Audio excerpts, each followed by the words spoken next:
बिनवत हों कर जोर के,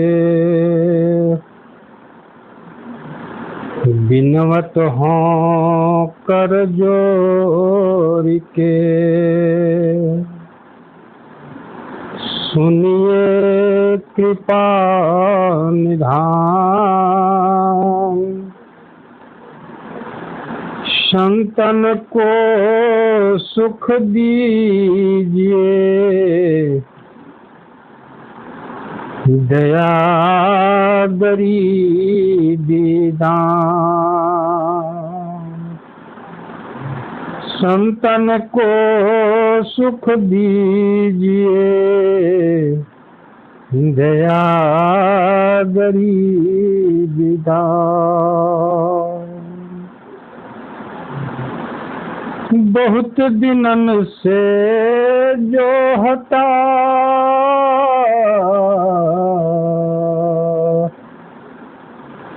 बहुत दिनन से जो हता, बात तुम्हारी राम। जियतर से तुम मिलन को, जियतर से तुम मिलन को, मन नाही विश्राम, मन नाही विश्राम। सो दिन कैसा होएगा, सो दिन कैसा होएगा, गुरु गहोगे बाँ। अपना कर बैठावेंगे, चरण कमल की छां। ही अपना कर बैठाएंगे, चरण कमल की छां। अध्यात्मविद साक्षी पुरुष शब्द गुरु मेरे जीवन के मूल आधार प्राणपति सदगुरु कबीर साहब।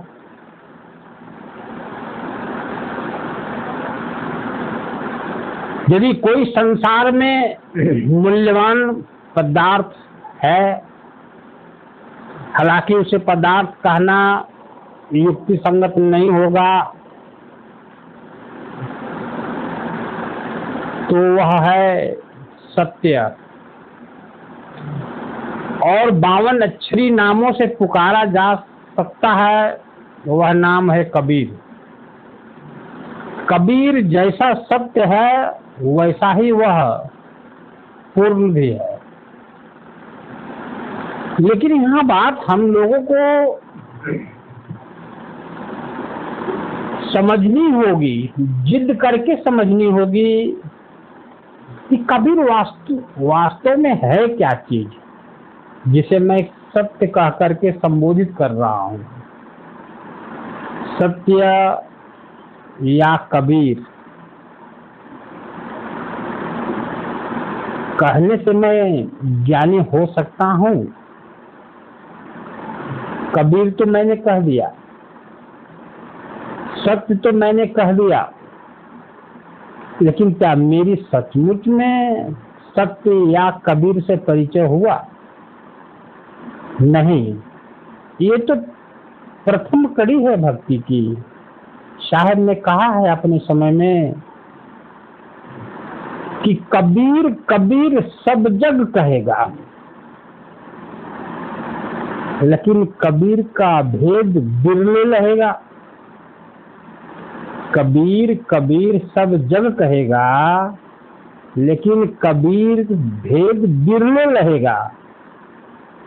नाम हमारा सब जग लेता, भेद हमारा कोई न लेता, इत्यादि इत्यादि शब्दों के द्वारा सदगुरु ने संसार को कहा है।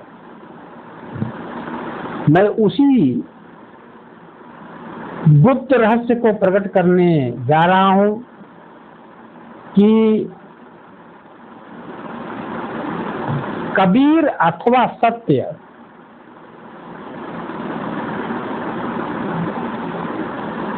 हम तभी जानेंगे, या सत्य से रूबरू होंगे या कबीर से रूबरू होंगे, या मैं कह सकता हूं कि कबीर मेरा परम धन है, सत्य नाम मेरा परम संपदा है, और वह परम संपदा के होने से मैं धनवान, गुणवान, ज्ञानवान, दयालु, समर्थ, आत्मनिर्भर होना मेरा सनातन ज्ञान है, सनातन धर्म है, सनातन गुण है।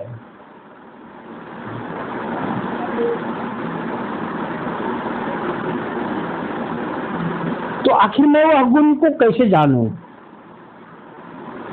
मैं पिछले सत्संग में एक एग्जाम्पल दिया, उदाहरण दिया कि भक्ति, प्रेम, अनुराग,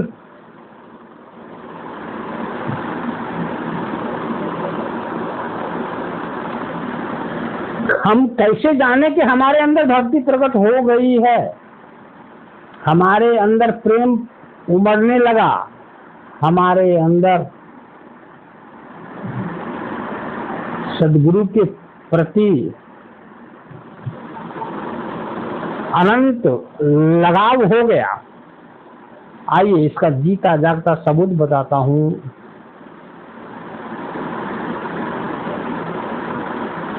आप दौड़ते हो,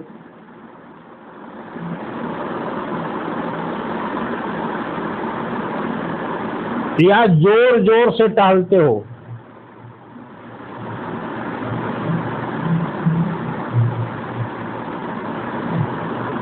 तो दौड़ते या टहलते समय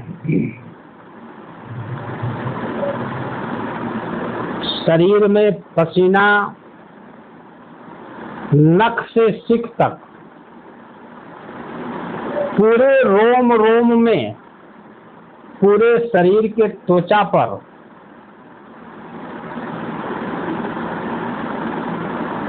प्रकट हो जाता है और हम पसीना से लथपथ हो जाते हैं, और साथ में गर्मी, सामान्य तापमान से अधिक तापमान मेरे शरीर में उस समय दिखने लगता है। तो जो पसीना हमारे शरीर में निकल रहा है, पूरे शरीर में, रोम रोम में, वो पसीना कहाँ से निकला? बाहर से आया क्या? या गगन से आया, आसमान से आया, या दसों दिशाओं से आया, या बादल के जैसा बरस गया पसीना मेरे शरीर में, रोम रोम में प्रकट हो गया पसीना? नहीं, ये पसीना आपके ही भीतर से प्रकट हुआ है, आपके ही शरीर से प्रकट हुआ है। आपके शरीर में करोड़ों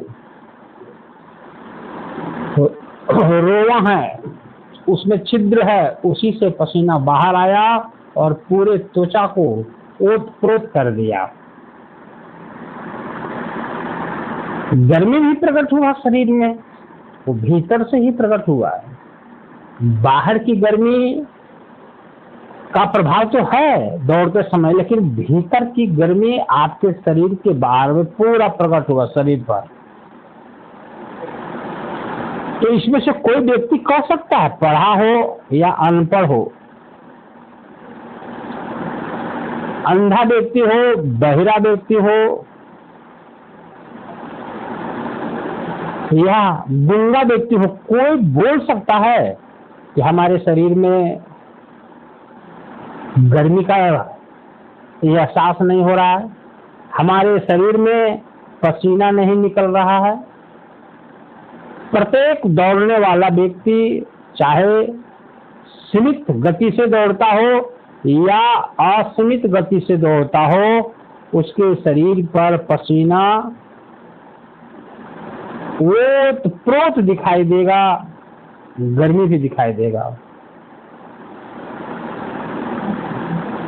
लूला, लंगड़ा, बहिरा, अंधा कोई भी नहीं बोल सकता कि हमें हमारे शरीर से पसीना नहीं निकल रहा है जो दौड़ लगा रहा है। तो पसीना तो मेरे भीतर से ही निकला, गर्मी मेरे भीतर से निकल के पूरे शरीर पर छा गया, रोम रोम में छा गया।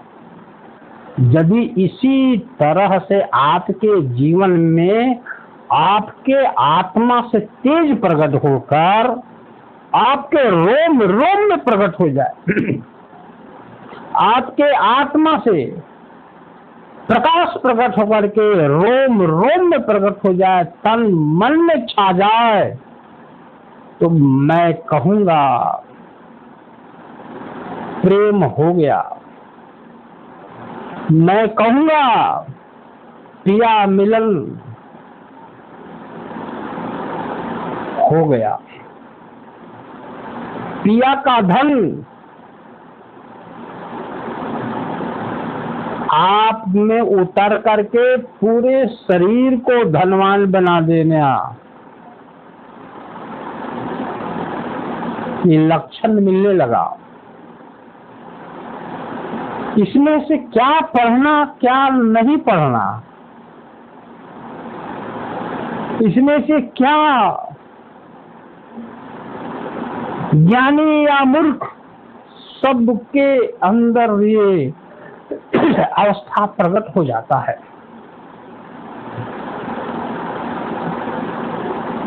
ऐसे प्रेमी को प्रेम की परिभाषा खूब बढ़िया से आता है, सुख की परिभाषा खूब बढ़िया से बतला सकता है, आनंद की परिभाषा बहुत अच्छा बता सकता है, क्योंकि उसके शरीर में प्रकट है। अब उसको प्रेमी कहा जा सकता है, भक्त कहा जा सकता है, क्योंकि उसने जान गया, पहचान गया, लख लिया, अनुभव में प्राप्त कर लिया कि आनंद का केंद्र बिंदु कहाँ है, आनंद का भूमि कहाँ है, सुख सागर का मुख कहाँ है। जैसे स्वरवेद में एक दोहा आता है कि अंतर अगम अगाध में, अंतर अगम अगाध में बूढ़े संत समान। आगे का लाइन, रोम रोम मंदिरा गज, रोम रोम मंदिरा गज, पलक दरस झलका। ये तो सदाफल देव जी महाराज का अनुभव है इसमें, लेकिन मैंने जो उदाहरण दिया आपके सामने, ये अनुभव, ये उदाहरण अंधा, लंगड़ा, लूल्हा, बहिरा, मूर्ख, ज्ञानी सबको संदेशा दे दिया, सबको समझा दिया यह उदाहरण की रोम रोम में मंदिरा कैसे गए,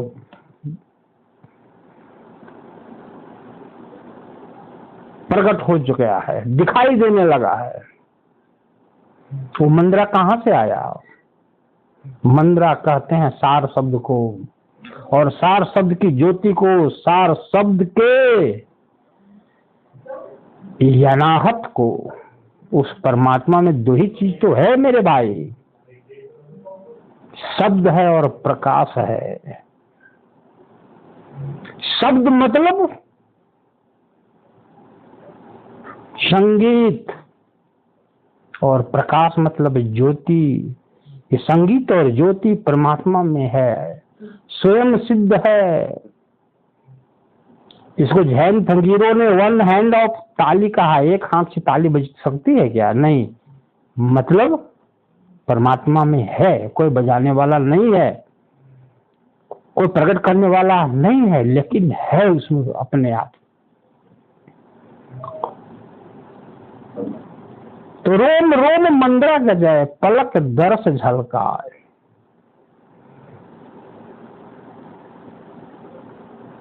अब आपको कहा जा सकता है ऐसी स्थिति प्रकट हो गई है, पूरा शरीर जैसे पसीना से लथपथ है, गर्मी है, पूरे शरीर प्रकट है। ठीक उसी तरह से भक्त के तन मन पर आत्मा और आत्मा में निहित जो सार शब्द है, सबका आधार है, उसकी ज्योति और उसका शब्द ध्वनि प्रकट हो जाए तो आपको कहेंगे कि पिया की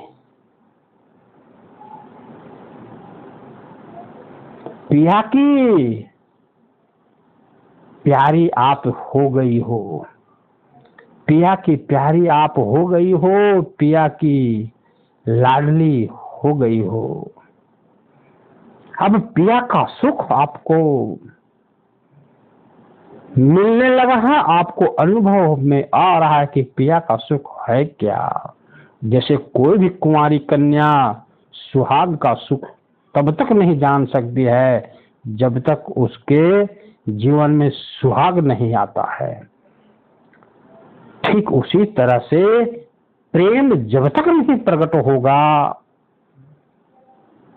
भक्ति जब तक नहीं प्रकट होगी, तब तक प्रीतम का सुख रोम रोम में, तन में, मन में नहीं प्रकट बोध होता है, नहीं ज्ञान होता है। इसलिए बहुत प्रेमी मिलते दुनिया में, अनुरागी मिलते, लेकिन मगरमच्छ जैसा। मगरमच्छ का तात्पर्य क्या है? क्षणिक प्रेम हुआ, आंखों में ज्योति निकली, आंखों से अश्रु बहा, और उस समय तो लगता था, लगता था नहीं, लगने लगा कि सच्चा प्रेमी है। लेकिन वो प्रेम सहज रूप में, और क्या बोला जाए उसको, सदैव लगातार नहीं रह पाता है। एक समान प्रेम यदि किसी के जीवन में रहने लगे एक स्थिति में, तो मेरे भाई क्या कहूं, चलता फिरता वो सतलोक है। वो मनुष्य ही चलता फिरता सतलोक है। जिधर से गुजर जाए वो मनुष्य तो सतलोक गुजर जाता है। सतलोक की खुशबू चारों तरफ फैलने लगती है, जीव को उसकी महक महसूस होने लगता है। सुख में रहे, दुख में रहे, प्रकृति में रहते हुए भी वह परमात्मा का रूप बन करके पृथ्वी पर वो उपस्थित है। तो मेरे भाई इसके लिए करना क्या है हम लोगों को? कैसे इस तरह का पसीना और गर्मी हमको महसूस हो? गर्मी और पसीना मतलब आप समझ गए, भौतिक वस्तु का उदाहरण दे रहा हूं, क्योंकि ये सटीक उदाहरण है शरीर में। पसीना और गर्मी की जगह पर सार शब्द उग जाता है जी रोम रोम में। सार शब्द की ध्वनि और सार शब्द का ज्योति उग जाता है तन मन पर। इसीलिए ये ऐसे उगा हुआ जो शरीर है, इस शरीर को जलाया नहीं जाता, उसको समाधि में रखा जाता है। यही कारण है कि उनका शरीर भी चैतन्य हो जाता है, मरता नहीं है शरीर। शरीर से वो चेतन सत्ता अलग होती है, फिर भी वो चेतन रहती है, समाधि में रखा जाता है।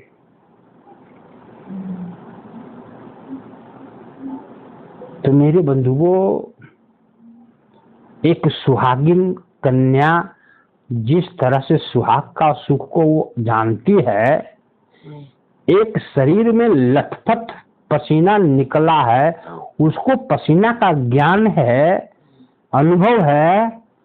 ठीक उसी तरह से सार शब्द जब उगता है इस शरीर के अंदर, और शरीर के ऊर्ध्व में और शरीर में भी, रोम रोम में, तो भीतर से ही सब कुछ प्रकट होता है। भीतर मतलब आपके आत्मा, आपकी अस्तित्व से ये सब प्रकट होता है, बाहर से कहीं कुछ नहीं आता। वो आत्मदेव आपके ऊर्ध्व में है, उनकी ज्योति आपके मूलाधार में उतर रही है, तो मूलाधार से ऊर्ध्व तक एक खंभा के जैसा ज्योत खड़ा हो जाता है। इसका मतलब ऐसा नहीं समझना कि लंबा ज्योत खड़ा हो गया, नहीं, मैं कह रहा हूं मूलाधार से ऊर्ध्व तक ओतप्रोत सार शब्द विराजमान रहता है। खंभा जैसे खड़ा होता है ना, वैसे।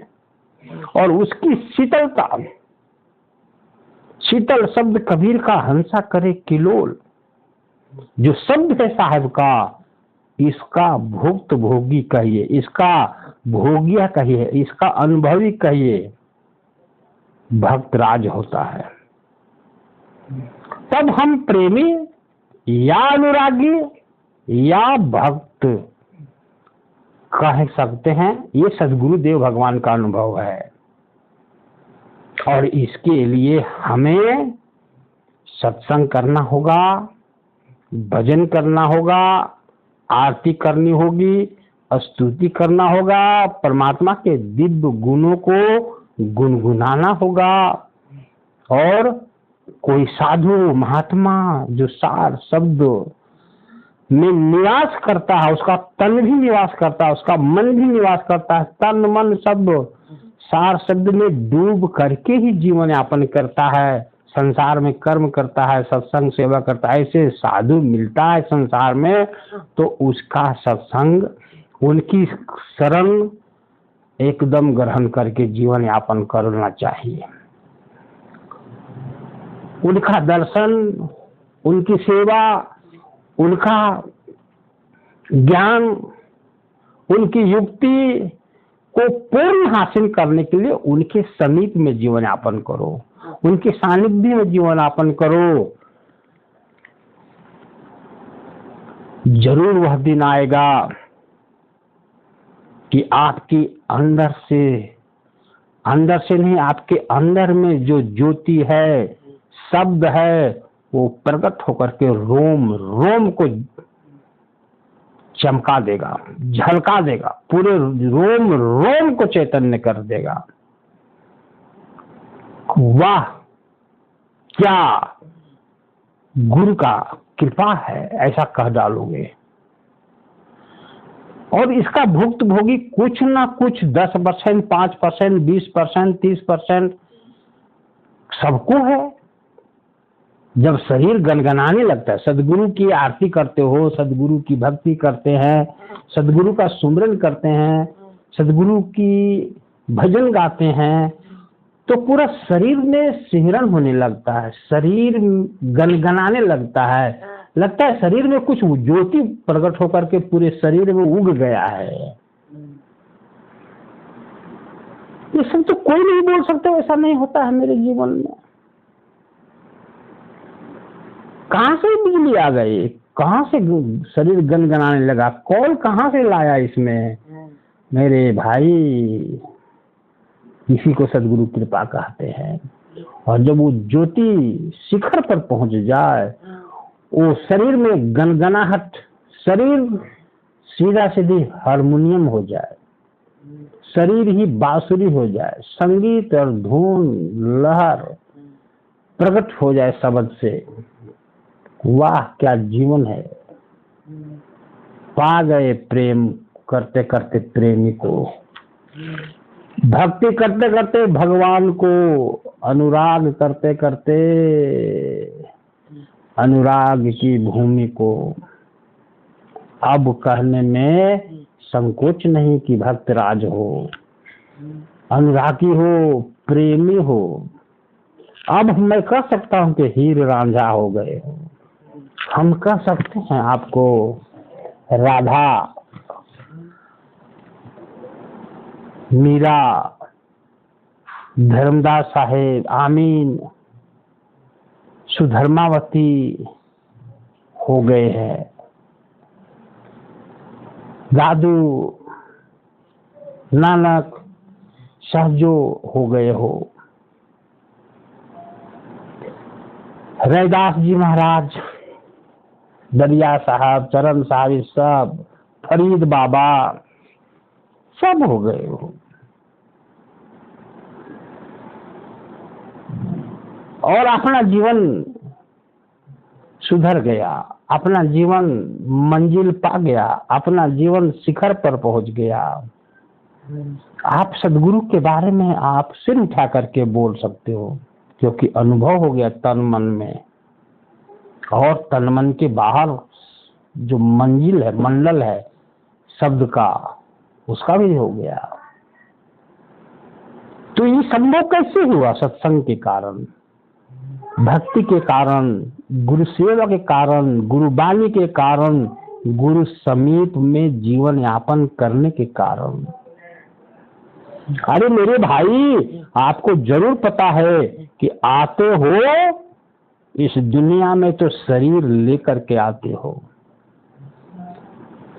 शरीर लेके आते हो मतलब जीव इस संसार में आता है तो आने के पहले उस शरीर को लेके आता है। शरीर कोख में बना करके बाहर निकलता है, लेकिन जब जाओगे तो उस समय जीव के पास शरीर भी तो नहीं रहता। जीव और शरीर का संबंध विच्छेद हो जाता है इसी दुनिया में। वो तो मरते समय नहीं, शरीर छूटते समय विच्छेद नहीं होता। आपका उसका सिम्टम्स चालू हो जाता है 60 के बाद। 60 के बाद ही शरीर से जीव अपना रिश्ता धीरे धीरे घटाने लगता है, दूरी बनाने लगता है। जीव और शरीर का संबंध विच्छेद होने लगता है, क्रमशः होने लगता है। एक के बारे में नहीं होता। नहीं देखते हो, खाते हो फिर भी बूढ़ा ही हो जाते हैं।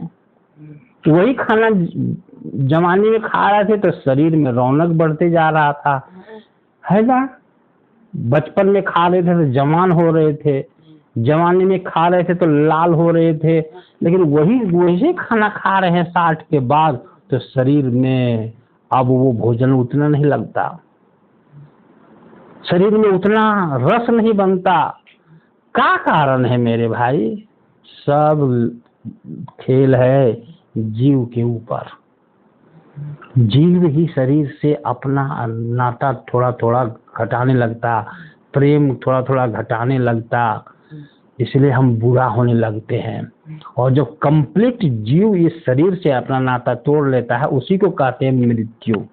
मृत्यु तो होता ही नहीं ना, शरीर का भी मृत्यु नहीं होता, न जीव का मृत्यु नहीं होता। जीव अमर है, शरीर तो पहले से ही मरा हुआ जड़ है।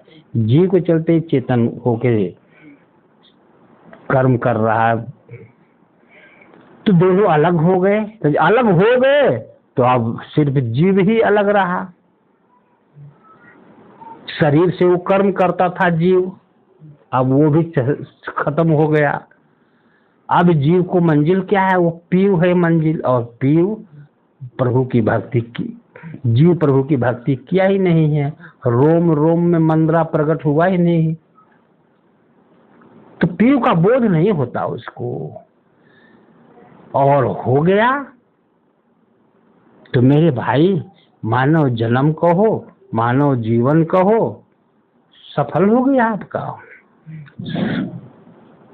संसार के बारे में कहा गया है गतिमान है, लेकिन आप रुक जाओगे, गतिमान में आप ठहर जाओगे, माने जीवन ठहर जाएगा, जन्म मरण नहीं होगा अखंड से रिश्ता बन जाने के बाद। तो मेरे बंधुओं, आपको आज मैंने ये सत्संग दिया कि कबीर कबीर या राम राम या सत्य सत्य, ये तो है प्रभु की पहली कड़ी, पहली सीढ़ी। लेकिन सत्य हो या राम हो या कबीर हो या सार शब्द हो या सत्य नाम हो, मैंने बताया पसीना जैसे शरीर में प्रकट होता है, गर्मी जैसे शरीर में प्रकट होता है, और प्रत्येक शरीर में प्रकट होने वाला शरीर को पता चलता है, उस तरह से शब्द गाजने लगता है शरीर में अनहद, और ज्योति और विशेष चेतन मंडल के ऊर्ध्व में ओत प्रोत हो जाता है। इसी को सिर्फ प्रेमी कहते हैं, भक्त कहते हैं, अनुरागी कहते हैं और सेवक भी कहते हैं। बहुत बड़ी बात मैं बोल रहा हूँ, बहुत बड़ी उपलब्धि, बहुत कठिन जो ज्ञान है, जो जिसको कठिन शब्दों में संसार में, वेदों में, ग्रंथों में, शास्त्रों में, संतों की वाणी से प्रकट हुआ है, उसको मैं उदाहरण के माध्यम से सरल करके बता रहा हूँ आपको, ताकि ये जो जड़मती होते हैं, जड़ बुद्धि के लोग होते हैं, सूक्ष्म को पकड़ने में कठिनाई होती है, वैसे लोग का भी कल्याण हो जाए, समझ जाए कि भक्ति सचमुच में है क्या चीज, प्रेम है क्या, विरह है क्या। तो हमको भी विश्वास है कि आप लोग को समझ में जरूर आया है, आ गया है, और आप लोग दूसरे को भी आप समझा सकते हैं।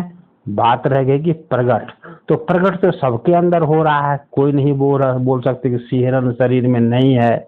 गुरु का गुण गाने से, ध्यान करने से शरीर में बिजली नहीं चमकती है, शरीर में गनगनाहट नहीं होता है, कोई बोल नहीं सकते हो। बजर का जीवन आप लोग किसी का नहीं, बजर का होता तो आपसे गुरु के शरण में लगते ही नहीं। लेकिन बहुत ज्यादा ज्योति प्रकट होनी चाहिए,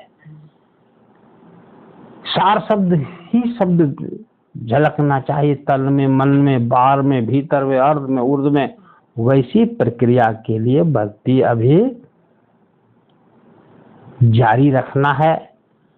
जारी क्या रखना है, परमात्मा से कहो ना, श्वास जब तक आना जाना करे शरीर में, तब तक हम आपकी भक्ति करता रहूं, मोक्ष मांगो नहीं, भक्ति करता रहूं। और भक्त कभी कभी नष्ट नहीं होता, भक्ति करने वाला कभी नष्ट नहीं होता, भगवान को ही पाता है। इसलिए भक्ति करते रहो, यही मेरी सदगुरु प्रभु की ओर से आप लोग के प्रति संदेशा है।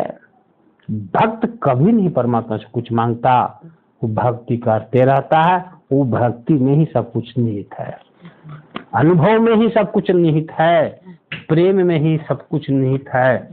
इसलिए सदगुरु ने कहा था, प्रेम न बाड़ी उपजे, प्रेम न हाट बिकाए, और राजा प्रजा जेई रुचय, शीश देई ले जाए। मन को, शीश मतलब मन को सदगुरु के चरणों में लगाओ, शब्द में लगाओ। मन जैसे निर्मल होगा, मन जैसे प्रेमी होगा, अनुरागी होगा,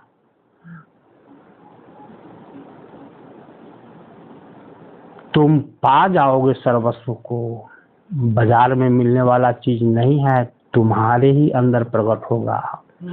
बाड़ी में पैदा नहीं होने वाला चीज है, तुम्हारे ही अंदर प्रकट होगा, गुरु की सेवा उपासना से। इसीलिए सदगुरु ने कहा था कि प्रेम न बाड़ी उपजे, प्रेम न हाट बिकाए, राजा प्रजा जही रुचय, शीश दे ले जाए। भक्ति से प्रकट होता है। तो मैं आज अपनी वाणी को विश्राम देता हूँ मेरे बंधुओं।